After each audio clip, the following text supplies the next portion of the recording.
What's happening? We are back with book review number 1 for 2024, Culture Making by Houston White Jr. So this is my first book review. It's the first book that I read in 2024, but I didn't just finish it now in March, even though this is the first time I'm posting in 2024 about book reviews. I actually read this book in the first week of 2024. I finished it in the first 7 days. I finished it so fast that I grabbed a second book and then a book after that and a book after that. And I've now committed to reading a book per week. It used to be a time where I would read 10 pages a day, and maybe after about 3 weeks, I'd be finished. But now I'm reading a book a week, and this was week one's book, Culture Making by Houston White Jr. The book started off with a quote that I really like, and it said, "If both of us were the same, one of us wouldn't be necessary." And that's a quote from Don Connolly. But this book is a very well-written, very descriptive book about the making of a cultural destination that is for empowerment, change, and justice in the city of Minneapolis, Minnesota. The destination initially was a barbershop, and it was started by Houston White Jr.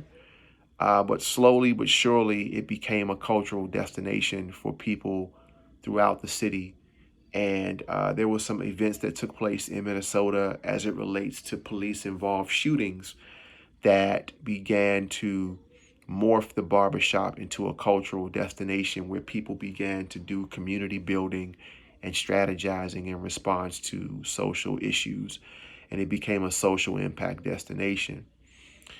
Houston White Jr. wrote this book. He is the owner of the barbershop that I'm talking about. He has a partnership with Target. Target is actually headquartered in Minneapolis. And so when this barbershop became this cultural destination, the executives from Target took interest in the location and came to visit him.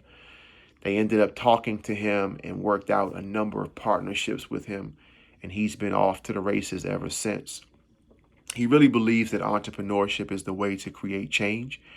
And the book, although it reads almost like a campaign speech, he's very clear in the book that he's not trying to run for office, but he wants to make the barbershop the office for him. So instead of running for senator, running for mayor, running for governor, he's running a business. And it is important, based on his writing and how he lays it out, for more Black people to take on entrepreneurship as a way of creating social change and having social impact. The city of Minneapolis does not have a large population of Black people, and a lot of Black people in Minneapolis were looking for a place to call their own. And that was what inspired him to build this barbershop. Prior to building the barbershop, Houston was involved in real estate. And so when he found the property, it made sense for him to hold it and make it into something that he wanted it to be, which was, again, a cultural destination for not only Black people, but primarily Black people in the city.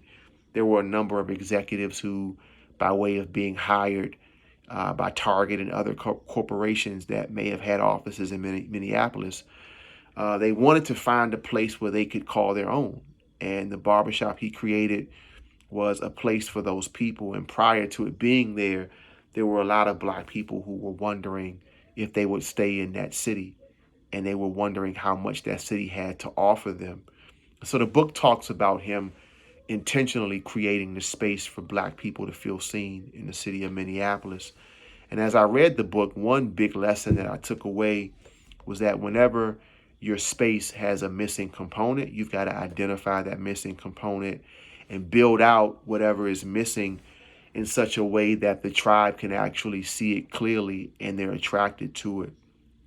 And so he wanted to make Minneapolis a place that Black people would want to live in for a long time and not just come through that spot. And so, again, the way he built the barbershop, the way it morphed into this destination for culture and strategy and responding to social issues, it became bigger than what anybody would have imagined. And again, now he's got this book and he's got a partnership with Target, and he's done a lot of great things that he details in the book. And I think the details of what he's done are really tremendous stories about a person who is an everyday person who walks around like we do, but he had a vision that was bigger than just every day. There was a quote from the book that really stood out to me, and it said, "We should take care not to idolize too many singular influencers and instead focus on cultivating groups of diverse collaborators who can fuse their worldviews and artistic tastes together." And so fusing these worldviews and tastes together, and getting away from idolizing individuals is a way in which you not only build culture, but sustain it and grow it and put it in a position where you can't rip it down easily. And I think far too often in Black culture, we're having a lot of the things that we identify with being taken away from us or torn down. And so this barbershop and this effort to create this destination is something that he did and he laid out in the book. Again, Culture Making, Houston White Jr. It's a book you can get exclusively in Target and on their website. And I think to summarize it, it is him laying out the case that the new Black leader should not be preoccupied with running for political office, but that you should create campaigns around things that you want to see to be done through entrepreneurship and to create social impact companies that can have the impact that we need and that we want. So again, I like the book. I recommend it. I think it's specifically a book that I would recommend for people that are in business that also want to see change in a positive way, change that can impact people that are often overlooked. Houston White Jr. wrote the book, Culture Making. It's exclusively in Target. Again, my apologies for such a late review of this book, and I've got about 11 more that I've got to catch up on for you guys. So come back to the YouTube page for more reviews. Check me out, like the page, leave a comment, subscribe, and share it with other people. Until next time, take care.